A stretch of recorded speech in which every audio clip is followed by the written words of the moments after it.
आप देख रहे हैं सच समाचार और इस वक्त मैं मौजूद हूं सिवान के जीवन सेवा सदन में, जो सिवान के बहुत बड़े समाज सेवी जीवन यादव के द्वारा चलाया जा रहा है। जीवन यादव इस बार सिवान नगर परिषद के चुनाव में खड़े होने वाले थे बतौर उम्मीदवार, लेकिन सीट आरक्षित हो जाने के कारण, वो अन्य कोटि में चले जाने के कारण वे उम्मीदवारी निर्धारित नहीं कर सके, उम्मीदवार नहीं बन सके सिवान नगर परिषद से। इसके बाद उन्होंने प्रेस कॉन्फ्रेंस आज बुलाया हुआ है। हालांकि उनका एक उम्मीदवार खड़ा हुआ है और इस प्रेस कॉन्फ्रेंस में आइए जानते हैं कि क्या कहना चाहते हैं जीवन यादव। हम चुनाव नहीं लड़े क्राइटेरिया में नहीं आने के कारण, लेकिन हम अपनी बहन सेम्पी गुप्ता को समर्थन देते हुए जीतने के लिए आप सबसे आग्रह भी किया। काफ़ी लोग हमसे कहे कि आप चुनाव कैंडिडेट को खड़ा कीजिए, तो हम अपना सर्वे किए। कैंडिडेट खड़ा करने के लिए हमने एक कैंडिडेट अपने घर से भी दिया था, बोला था हम माइनॉरिटी से कैंडिडेट देंगे, जो हमारे यहाँ बहुत 20 वर्षों से एकदम पारिवारिक संबंध है, हम बोले थे मीडिया में, लेकिन वो पढ़ी लिखी नहीं थी। इसी कारण हम उनको चुनाव नहीं लड़ाया, हम बैक कर गए।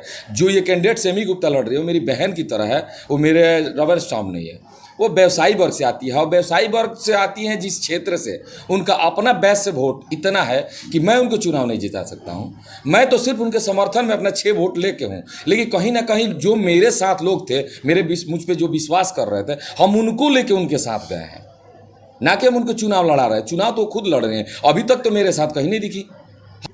आपको कहीं ऐसा नहीं ना लगता है कि अगर आप कैंडिडेट खड़ा नहीं करते तो राजनीति आपकी कुछ निष्क्रिय हो जाती है?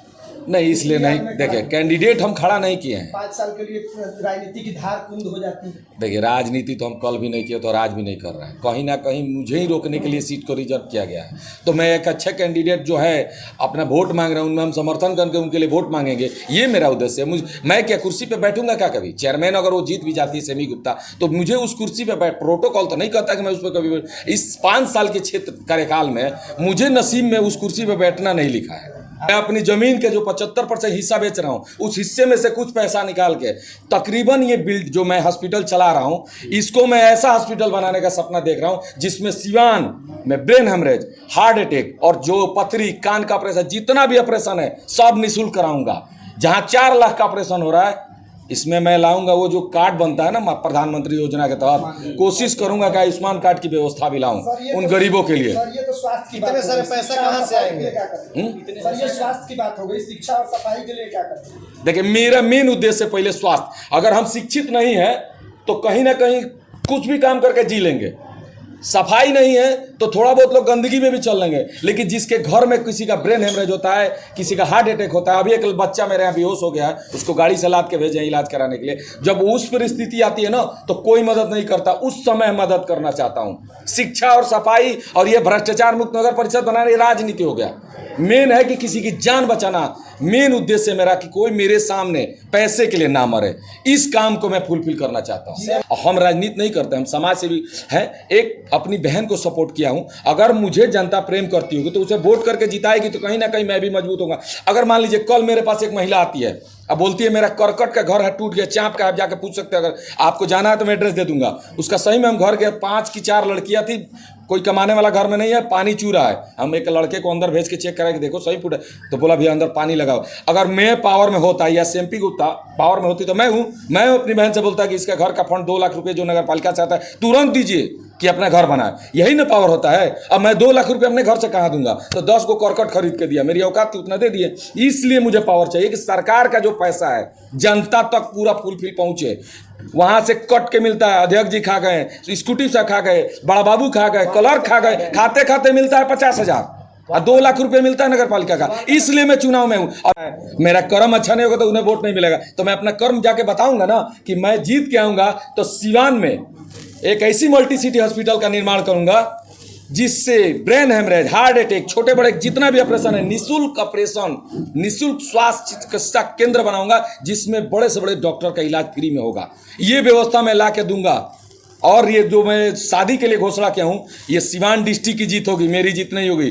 251 लड़कियों की शादी पूरे हिंदुस्तान में आज तक किसी ने नहीं किया है। एक साथ मैं 251 लड़कियों की शादी कराऊंगा। कहाँ से आएगा 251 लड़कियों की शादी कराएगा? जीवन सेवा सदन ट्रस्ट के द्वारा। ये कब होगा सर? अगले लगन तो में ये ट्रस्ट में आखिर पैसा कौन लगने में देगा? न होगा। ये ट्रस्ट में फंडिंग इसकी कहाँ से होगी? लोग दे रहे हैं जहाँ अब देखिए ना, अभी अभी सुबह गए थे तो हमारे मंसूर जी हैं 5100 रुपये का चेक दिए हैं। क्या जीवन यादव सिंपी जी के माध्यम से अपने सिवान पर अपने राजनीतिक पकड़ की परीक्षा ले रहे हैं कि लोगों नहीं ऐसा कोई नहीं। एमपी गुप्ता जीतती है ना तो मुझे मजबूत इस तरह से करेगी कि किसी को मैं मदद करना चाहूंगा सरकारी व्यवस्था के द्वारा तो एमपी गुप्ता से कह के करा सकता हूं, लेकिन कोई और प्रत्याशी जीत के जाता है तो मैं कुछ नहीं कर पाऊंगा। इसीलिए मैं एमपी गुप्ता को वहां देखना चाहता हूं कि वो मेरा बात सुनेंगी, मेरे लिए काम करेंगी। वो कहेंगे कि नहीं इसको घर देना है तो देंगी, मैं बोलूंगा कि मेरे इलाके का रोड खराब है, इन इलाके का रोड खराब, तो सर्वे करके वहां अपना काम करेंगी। तो सिवान नगर परिषद के लोगों को क्या मैसेज देना चाहेंगे? मैं हाथ जोड़ के यही मैसेज देना चाहूंगा कि जो लोग ये कह रहे हैं कि सिवान को भ्रष्टाचार मुक्त बनाऊंगा, तो पहले ये पूछिए कि भ्रष्टाचार उसमें लाया किसने? पहले से था का? 50 वर्ष देश आजाद होने से पहले वहां भ्रष्टाचार था का? अरे नगर पालिका बने कितने साल हुए? आप ही कह रहे हैं कि हम भ्रष्टाचार मुक्त बनाएंगे, तो लाया किसने? जनता सवाल करे कि उस भ्रष्टाचार को उस नगर पालिका में लाया किसने? जिसने लाया वही खाली करेगा, वही सफाई करेगा। तो ये अच्छी बात है यार, हम अपने ही घर में कचरा डाल के खुद, या अपने घर में चोरी करें, चौकीदारी करें, खुद करेंगे। अरे किसी नए को आने दीजिए, उसको भी देखिए वो काम कर रहा है कि नहीं। बदलना न तो 2 घंटे 5 साल का काम है, जनता चुन भी लेगी और हटा भी देगी। मैं बताऊं मेरा वोट बैंक कौन है? ये आजमा लीजिएगा, इंसानियत। जो वोटर्स मेरी सिवान की जनता जनार्दन इंसानियत को मानती होगी, इंसानियत अंदर आज भी जिंदा होगा। अगर हम किसी के लिए कुछ करना चाहते हैं, मान लीजिए हम किसी के लिए कुछ करना चाहते तो आप भी मेरे लिए कुछ करिए। ये कहने का मतलब हुआ इंसानियत मेरा वोटर्स है। जीवन यादव है, इसका मतलब नहीं कि यादव के नेता हैं। जीवन यादव को कहेंगे कि यहाँ वोट दे दी तो दे देंगे, नहीं। हमारे कर्म से ही उनको वोट मिलना है। अगर हमारा कर्म अच्छा होगा तो एमपी गुप्ता जरूर जीतेगी। अब के लिए हम कर रहे तो हम क्यों पर्सनल यादव के लिए हो जाएं?